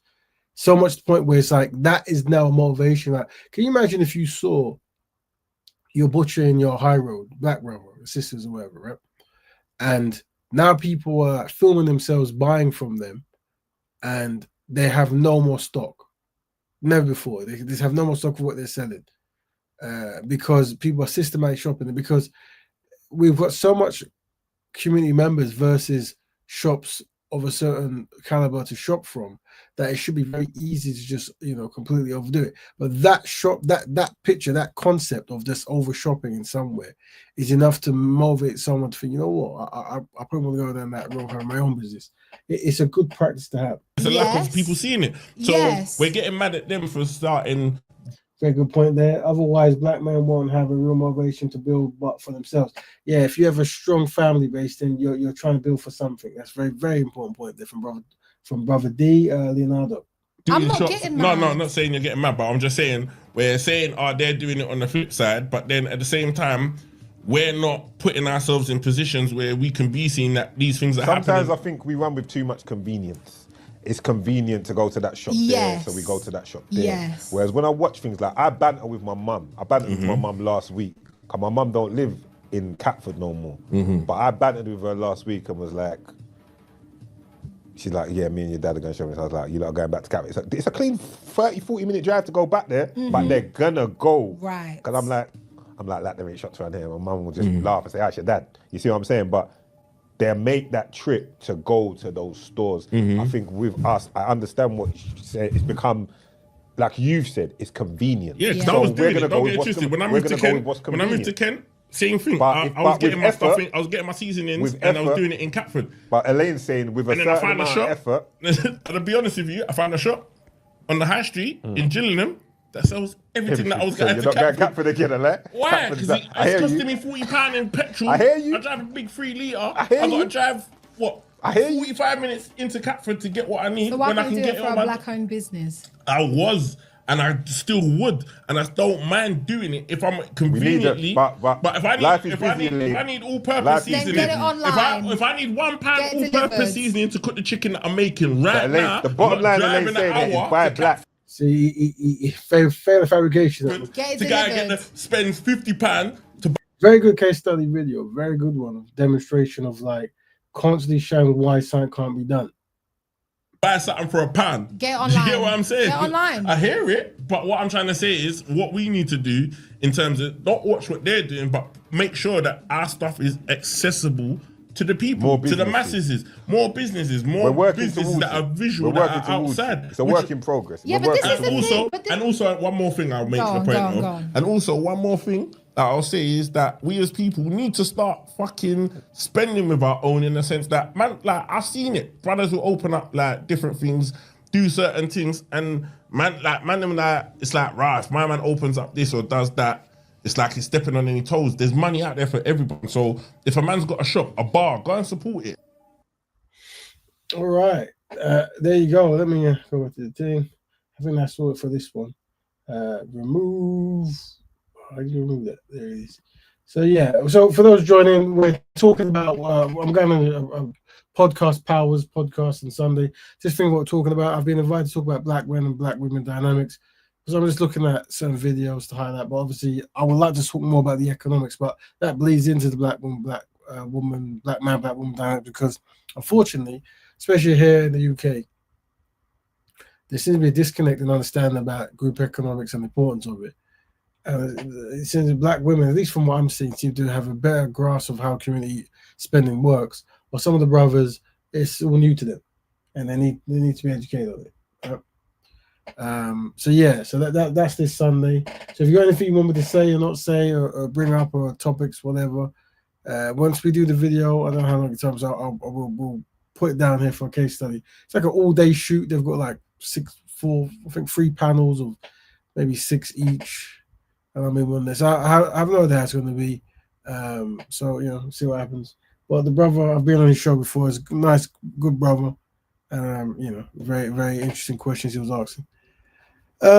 So what I'm going to do now is I've got 2 more videos from Brother Swiss. I just thought I'd play it once again in the black economics. So this week's about black economics. Also, I'm going to collect some data to talk about. I guess it's still connected. Just hair products, and I guess Asian hair shops, like some of the practices that some of the sisters complain about that you aware of, and that, how it's connected to health. Make sure you're buying the right products for your hair, and how to check you're getting good ones and ones that's not past the sell by date, whatever it might be. So we're gonna I might do that next week or the week after. I don't know. But that's quite an important one. Or I might try to get some sisters to come and talk about hair stuff. So let me just play these last 2 videos. This Brother Swiss made this about the brown pound, the challenges of the Black Pound Day. See if I can find this one. Not that one. Is this one? What's for this one? Yeah. Part 1. Let's look at this. See how long it is. I'll make it too long. People, Swiss, founder, CEO of Black Pound Day. Listen, does this have a time for it? It does. So this is us. Okay, we'll have a listen to it. What's going on, people? Swiss, founder, CEO of Black Pound Day. We're gonna have a conversation right now. AJ, we gotta talk, my bro. This is AJ the box. I think he asked for some kind of assistance aside. Let's see what We gotta talk. These are 6-ounce gloves. I ain't here to fight. I just want to talk. It's just a verbal one. I need you to step to the ring, mate, for a conversation. All right, cool. So this is how the story goes. Everyone knows Black Pound Day. This is the brother who helped start it. It was him and I think a sister or something maybe. But he's from Soul Soil, which is like a garage / rap crew. And he was like one of the conscious kind of rappers in that crew. Can you ask what a positive contribution that black people can make towards reparations? Question for the panel discussion. So can I ask what positive contributions that black people can make towards And when you say, as in, what are the, as in like, what could black people do to help reparations come? Is that what you mean? Since 2020, it launched a very pervasive and intersectional movement that touched everyone from the king in the country currently right now, Charles, you know. I'll write that down. I can ask like, what could we do to help? And I guess, yeah, that like being aware of, because I met Brother Dan at the last reparations march event, and yeah, getting more people there is important. So having a community event in there would be cool. He mentioned it, switched on the camera. Black Pound Day, black entrepreneurs, we are supporting, you know, so it's got support from everything from the top of the country down to the normal person on the ground, entrepreneur. In between, financial institutions like Barclays, you know, Google's got a financial arm, but we worked with their marketing arm and a few different departments in their team to roll out some things with them. Meta, Gap, you name it. As I said, pervasive, intersectional, governments, local governments and financial institutions. So it basically hit everything in the country, a national movement that happens the first Saturday of every month, which I reinvested my own money into, and whatever money that was made was reinvested into the movement to help our community. Yeah, so I want to make that clear. It's not about me, it's about our community. I just happened to be the person that was the face that came up with the bright idea and the courage to sit in front of the phone and announce it to the community. And although we might have been competing with people in the space that were, you know, had entities within the space before us, black entities I'm talking, it helped everyone. Do you get what I'm saying? So it's one of them parallel things where, yeah, we're being a bit competitive in terms of particular parts of our company, but the Black Pound Day and the mindset change and the movement helps everyone in the space. Rise and tide lifts all floating boat situation. Do you get what I'm saying? I was touched by a person that had some comments on black economics during a speech that they made. AJ, Femi, Anthony Joshua, in which he said, you know, anyone from a particular community should understand that, and this is me paraphrasing, but to the words of, you know, anyone from a community should understand that, you know, they should be supporting their own communities first, if anything. Do you get what I'm saying? And, you know, that speech was done around the same time that I launched Black Pound Day. Black Pound Day, very successful. Everyone knows the stories. On my timeline, it's on the Black Pound Day timeline. The biggest black-led economic movement in UK history. Yeah? I'm not asking you, I'm telling you. That's a Jamaican phrase that just says, I'm sure about that. Yeah? The most visible, in your face. You couldn't get more in your face than seeing the initiation and rise of an idea that helps everybody within its own community. And very inclusive, meaning we included other people, surrounding communities in our country, Asians, whites, and others, you know, to spend black. Because once they spend their money, that pound becomes a black pound. Do you understand? So everybody knows that you want your business to be as inclusive as possible if you can, because that's the way that you make the most money. Do you understand? So I'm just laying out the foundation to say that it helped everyone in our community, and it was very inclusive of everyone to be involved and help the journey along. And everyone saw it. It was right in front of your face, and it's still there. You can go on the Black Pound Day page, look at the timeline, go on my timeline, and just look at some of the stuff that we were doing. So I had to play the influencer slash leader slash CEO role when it came to intercepting partnerships, announcing things, and the likes. Do you understand? And everybody knows about it. Yeah? So I'm just going to fast forward to why I'm actually doing this video. So we come to like 4 to 5 years later, and obviously you say that Swiss was asked to collaborate with the Reparation March in 2000, and he said he wasn't feeling the movement and he's doing his thing. So I'm confident he has a. You talking about Swiss? Or you talking about AJ? I had some health issues that compromised me being able to run things in the same way that I did. I announced it, let people know. you know, which was a hard thing to do, but I had to do it. And so people understand what the situation is now. Shops are closed. The movement can continue because it's not on me to keep announcing things and, you know, keep playing this game of follow me. You know, the movement is first Saturday of every month. Everyone has the ability to use that day and leverage off of that day. That's the beauty of it. So I don't want people to get confused. The business side of Black Pound Day with the movement. The business was the 2 shops in Westfield and the subsequent activation in John Lewis, in which we were supposed to roll out in other John Lewis's as well and all of that. But that's the business side of it. The movement is for the people. The hashtag over 100,000 by now, I'm sure. All you got to do is hashtag Black Pound Day in your search on Instagram and look, over 100. Swiss, but time has changed. I don't know. Well, that's. I know some people might know. I'll ask about that. I mean, if I see him, I'll ask him. But they'll be interested to know. I'll say that. You know, were you not on the kind of reparations thing, whatever? But it's good. Yeah, maybe he's changing. Maybe it was something else. But I'll definitely speak if I come across it. 100,000. That shows you how impactful the movement was, and that's just a hashtag. But even him saying that, which, you know, rightly or wrongly, him starting the Black Pound Day is very, especially from a rapping standpoint, as in rappers doing constructive things with their time and energy.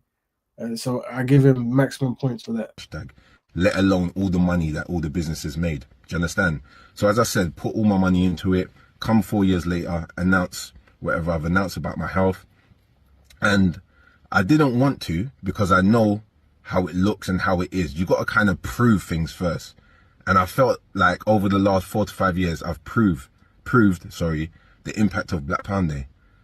So I'm in my yard sick, obviously twisting up myself, late nights. Any entrepreneur knows that you have your nights when you're just up and your brain's ticking. You get me? And I'm thinking, who can I actually reach out to now to help? AJ, he done the speech during 2020. You get me? Champ, very visible. When I Google and the government get involved with these things, I'm always skeptical. Are they getting involved for PR?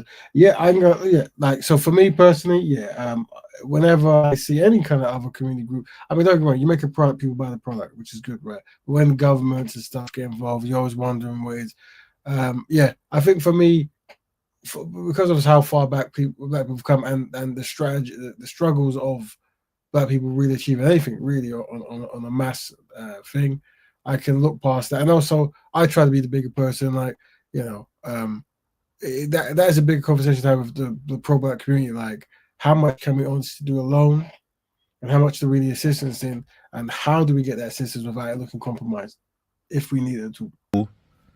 Not necessarily associated with himself, as far as I know, anything Black publicly like that. But I believe that his heart's in the right place, and I still believe that. But I'm going to get to why the Chinese algebra is going off in my head and I don't understand certain moves. So I've reached out to Anthony one of these days when I'm twisting up myself in bed on Instagram. And kudos to Anthony. He got back to me straight away. He's actually one of the ones that got back to me. You get me? I told him, Anthony, brother, took it this far. I need some help now. You get me? I'm humbling myself. People tend to say we don't ask for help as Black people. I'm humbling myself. I'm reaching out for some help, bro. Can you help me? You know, you've seen the movement. You've seen what I've done. Proof of concept, everything. I've got a charity and I have a limited company. I didn't blatantly say I need a donation, but it was kind of roundabouts. I need a donation. You get me? Anthony basically said no. That's part one. So this is him and he's and Joshua. Let me get to the second one, and then we're done. Part two. Where's part two? What's going on, people? Part one, not part two, mate. I don't know. Part one. I think it's the top one. There you go. See. Whatever Nigerian ancestors were talking to me that night, I'm feeling like it probably weren't them. You get me? Car. You know, I felt like I got some confirmation to say reach out to Anthony, but Anthony said no, basically. Gave me a no, but I'm like, huh? Why? I don't get it. You've proven that you're behind the Black, you know, business thing. You've seen the work that I've done. Very, you know, visible. From the top of the country down to the bottom. This is like a click of the finger situation. I don't get why you said no. You get me? So I left two follow-up voice notes that he didn't even listen to. You get me? But I've always felt like Anthony's moved a little bit funny anyway, which I'm not going to mention, like the things. It's not anything crazy or big, but it's just little things where you go, okay. But anyway. Hold on. Can you, I don't know if you can hear that. So that's kind of coming back in my mind as well, but. Remove and bring back. Hold on. Add. Anyway, put the country down to the bottom. This is like a click of the fingers. Oh, let me remove some. I remember what to me. Remove from studio. Remove from studio. Part 2. There we go. Situation. Yeah, sorry, it looks a bit messed up. Hold on. I don't get why you said no. Yeah, and I don't know the full part of the show, but what I would say is, when it comes to talking to celebrities or anyone in general, you know, there is no obligation to do stuff, and you're never in the seat of a person as they're facing a barrage of people asking for certain things, right? And if you haven't grown with them, you don't really know how they act or move or what their commitments are. But saying that, you know, you still, you know, it's just that's something. Regardless of, obviously, I'm 100% for Brother Swiss, but I say for me, I was trying not to be offended by those kind of things, because that's kind of how, you know, you got to understand how those kind of things operate sometimes. You get me? So I left two follow-up voice notes that he didn't even listen to. You get me? But I've always felt like Anthony's moved a little bit funny anyway, which I'm not going to mention, like the things. It's not anything crazy or big, but it's just little things where you go, okay. But anyway, so that's kind of coming back in my mind as well. But yeah, he's moved a bit funny. Anyway, so we said no. So I've gone, fair enough, cool. And I've reached out to some other subsequent influential people in our community, because, you know, that's what you're supposed to do when you're doing something that pervasively helps everything and everyone in our community almost. Like Black Pound Day is the foundation of an idea that is at the foundation of the thriving of our community, because it's about money. Every family needs money to survive. Every entrepreneur that we had, every 150 plus entrepreneurs that we had across our shops are from families that we were helping to build themselves, create money that obviously would help those families to thrive. So I don't see why it is something that Anthony wouldn't want to help. So Anthony turns around to me in our voice note exchange and he tells me, Swiss, you know, I've got my own thing in it, charity, African Caribbean Exchange. So first of all, I want everyone to go and follow and support Anthony's African Caribbean Exchange charity, because he's launched a charity that he's a patron of. And big up the brother that's also helping him to run that organization. Brilliant brother, educated brother. And yeah, so yeah, I'm like, but that doesn't stop us from working together and you actually co-supporting what I'm doing, because as I said, Black Pound Day helps everyone. Do you get what I'm saying? So I just found it interesting that I couldn't even get a smidge of help from Anthony. Don't get me wrong, it would be nice if the brother did help, but once again, once you're approaching someone of a higher kind of celebrity status, the guarantees are less, even though I would say you're probably the most, you know, noble cause, whatever. But I don't know if you know the brother or not. Although I'm 100% backing Brother Swiss in trying to get things started. Just in general, for people listening, when you are talking to people of a certain caliber who have a certain amount of money, the expectation that they're going to do something needs to, you know, you need to really rethink it, because you don't know what to do. I think he goes on in the story to say other stuff, but generally in this context, you're better off not expecting anything really. Since the birth of Black Pound Day up until now, I've never heard Anthony. Now I'm assuming this is before Black Pound Day went. I'm assuming, as in before it became a bigger thing. Mention Black Pound Day or anything. But one day I'm scrolling on my timeline after I've asked Anthony for some help, and all of a sudden I've seen that he's supporting a roadman boxing match. And unprovoked, Anthony's took it upon himself to go, guys, seeing what's happening, I'm going to take some money out of my pocket and I'm going to support the fight. Pick a charity of your choice, the money's going to... Huh? haven't you seen the work that I've done over the last 5 years, Anthony? Haven't you seen the work that I've put in that is helping pervasively potentially every black person in the country to feel more integrated with themselves, or to make money off of the idea of the marketing drive and the movement? So you don't want to help that, but you're supporting a roadman boxing match that got cancelled recently. And so now I'm thinking, does that mean that I can ask Anthony for that money to help change things at the click of a finger? And when I say change things, I mean turn things up for the next 100 to 200 to 300 years, way after we're gone. Because Black Pound Day is a calendar activation date. It's so seamless but so provocative. Seamless meaning it's in the calendar, just like a birthday. It comes around every cycle. Seamless, yeah? But provocative meaning it activates you. It has the potential to activate you, to turn you towards supporting black businesses. So it's not an event, yeah? It's not a platform, although it can be those things. It's not a influential person, myself or anyone else. It's a date that's in the calendar, the first Saturday of every month. You don't get no better than a calendar activation date that had such an impact on its inception as Black Pound Day did. And it's so seamless, provocative, and, you know, can sustain itself going forward for hundreds of years beyond us being here, helping black families, time immemorially, if that makes sense. You get me? Yeah? So I've gone over this tons of times in my head, and I hope this is clear. And I'm just saying, like, Anthony, I opened 2 shops in each Westfield, one in John Lewis, and have the movement, which is every first Saturday. Keep saying that.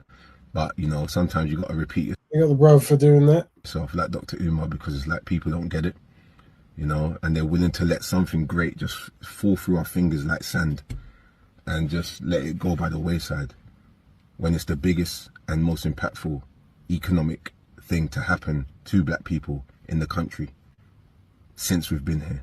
I'm not asking you, I'm telling you. Yeah? We're willing to let it slip through our hands.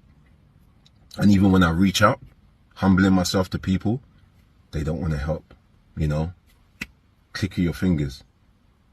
You got a fight coming up, Anthony, where I'm hearing minimum 70 million. Cut that in half, you're still good.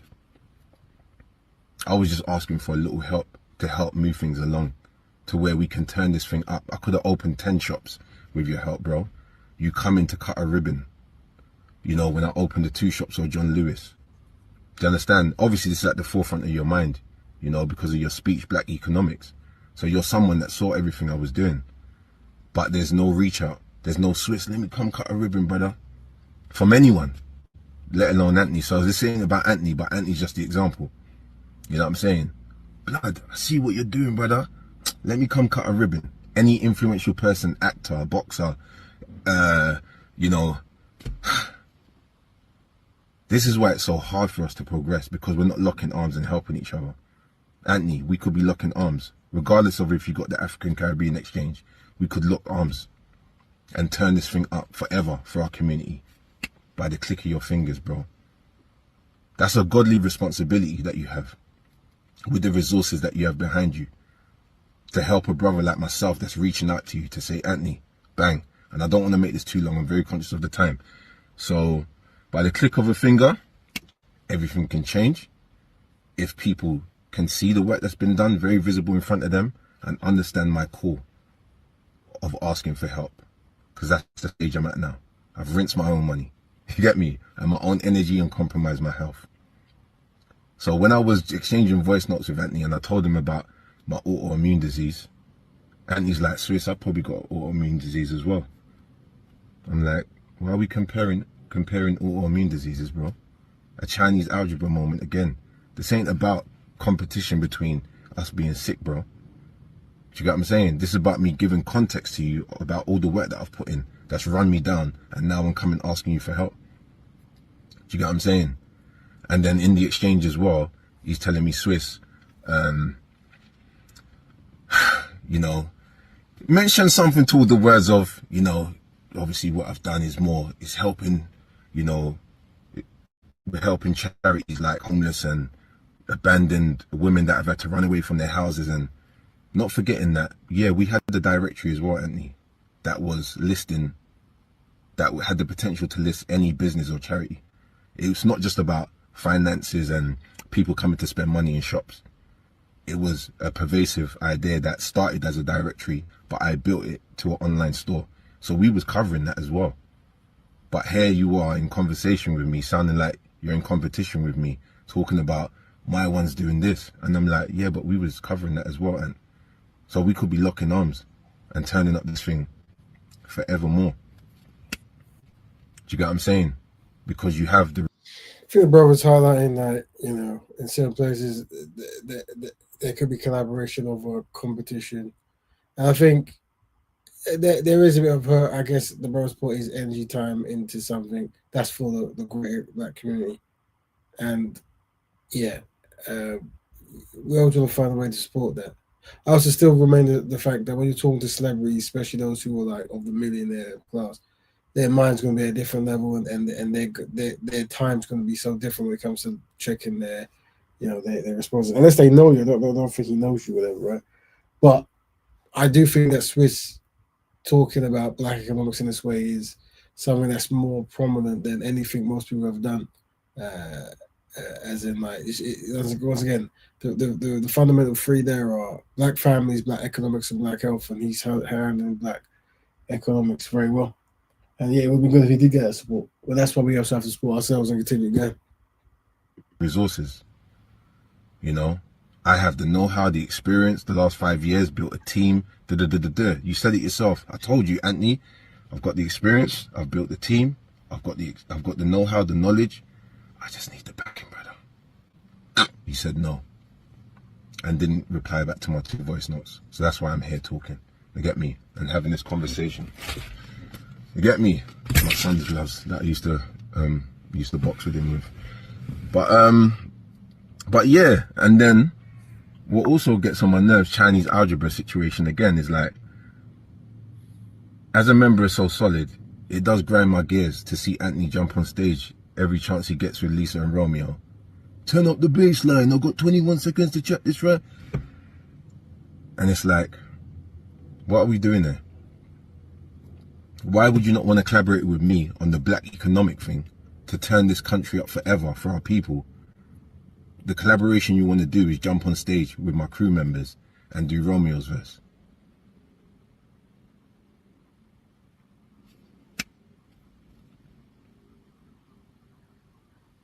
And then he also said to me, so he made the remark of the, you know, Swiss thing, like basically saying like, right, this looks like a Swiss, this is not a Swiss thing. I'm focusing on, you know, the greater. Very good question. Would Swiss collaborate with the sister and her South Asian broker to grow each other's courses? That's a good point. I think he wouldn't. I think he would support, but I suspect, I can't speak for him, that the approach, because this brother, he does know a few pro-black people. I've seen him hang with some, and so he's obviously mind somewhere. But at the same token, you know, the way he's talking, he's emphasizing that this is black run for everyone to get involved with. So, which is, you know, what you should be doing. Good idea. But I think I don't know, and to be honest, a lot of people, it's the approach from the boycott standpoint that makes it hard for some people to co-sign openly, because I think the stuff he's done is entered ITV and this kind of thing, right? And I think with the sister, her motivation is like TikTok and Instagram, where shock can get you clicks and stuff. When it comes to trying to get to the next level, shock isn't the best strategy. But that's a community discussion that we had. But that is a good thing to see if he would want to support such a thing. Different organizations in my thing, and I'm like, yeah, we already done that. But also, this isn't a Swiss thing. This is the last point that I'll make, is that the influencer job came with the CEO job when it came to Black Pound Day. Because I announced the thing, obviously, I've got entities, partners that are calling, wanting to partner on whatever activation that we're doing next, whether it be Westfield, whether it be Google, and I'm the guy that's supposed to announce it, or they want to talk to, because I've started the thing. So the influencer job came along with it. I don't want people to misconstrue the idea that because they saw my face so much on the timeline, or because I'm announcing things, that I'm trying to place myself in front of everything else that's going on. Do you understand the real work that's being done? And I feel like because it was so seamless, it looked so seamless what I was doing, it seemed like it was easy. It was not easy, but I was doing everything that I could and still am. Yeah, and that's important to understand. I don't think it was easy, and people might think that it might have been easy. And the brothers seem to put the work in, and regardless of whether the shop's open now, the concept should continue. And the brother's proven so. We should maybe try to work with him to elevate to the next step and stuff. But yeah, like a lot of people don't get to see the work that people put in, but it is a lot of work. My brother says he affected his health. To make sure that this thing continues. So you may have seen my face more regularly than you may have wanted to. But that's almost like me saying, Anthony, when you're promoting a fight, don't do a Lucozade advert. Sorry, don't do a Lucozade advert. Don't do a Gillette advert. Whatever adverts that you're doing. You get me? Don't promote the fight, basically. You know, so the influencer job came alongside it.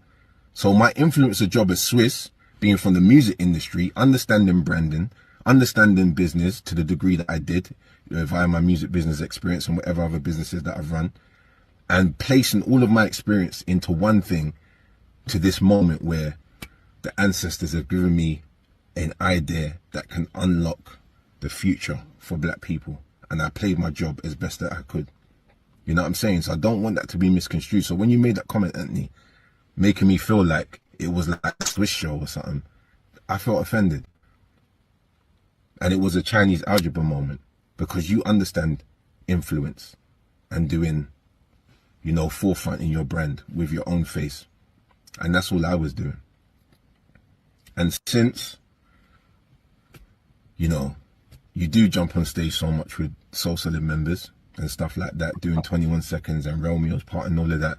Do you know what, Anthony? I'm going to propose to you the biggest and best song or verse that we could ever drop on stage for an audience is the Black Economic Verse song or verse. Yeah, the Black Economic Performance song or verse. Us jumping on the stage together, locking in arms with your resources and my influence and the impactful movement, the pervasive intersectional movement that I've created, we can actually turn up this country forever with that collaboration. So this isn't about trying to do some expose and, you know, tear man down. This is about publicly saying it now, outside of the DMs, saying, Anthony, I need your help. Are you willing to help and turn things up for our people for the next couple of 100 years, potentially, with this key called Black Pound Day?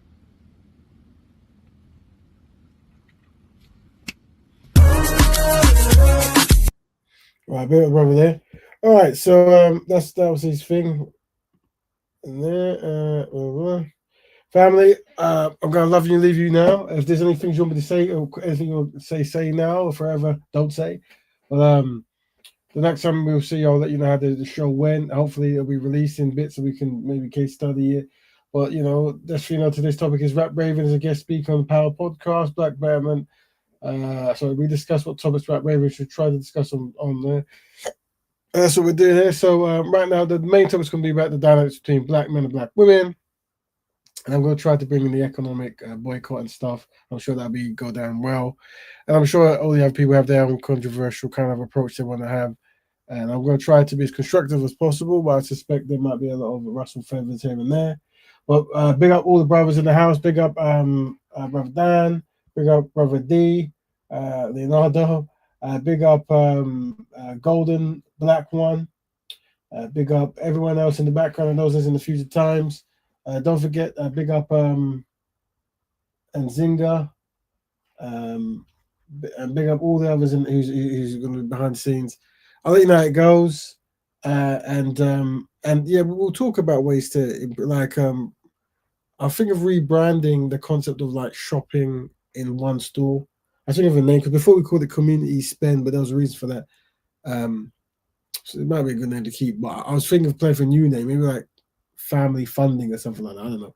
We'll work on it. But just a concept, because with less shops to go to, we're more likely to be able to achieve that concept of loads of people going to one place on a time to shop it out, just to help spell a concept of consistency and unity and all that good stuff. But anyway, for those who practice black betterment, know that you're important. And for those who don't practice black betterment, know that you're loved. And I'll let you guys know it is. Big up everyone. And let's see, for someone else who wants to walk up with visions, oh yeah, I've read that. Sorry about that. So Eminem, big up. Yeah, I know Dominic, brother. I didn't know if you changed. You know, some people, they don't want their name until they change it. So because I saw there, I thought, oh, that was Scream D. But if you don't mind, yes, Dominic. Everyone, Leonardo is Dominic. Very important contributor to the show. So that, give it, and big up brother Dan as well. Everyone, next week, everyone. Blah blah blah. I'm very tired. I'm gonna go. Have a good one. To all black Batman, and see you. End the stream.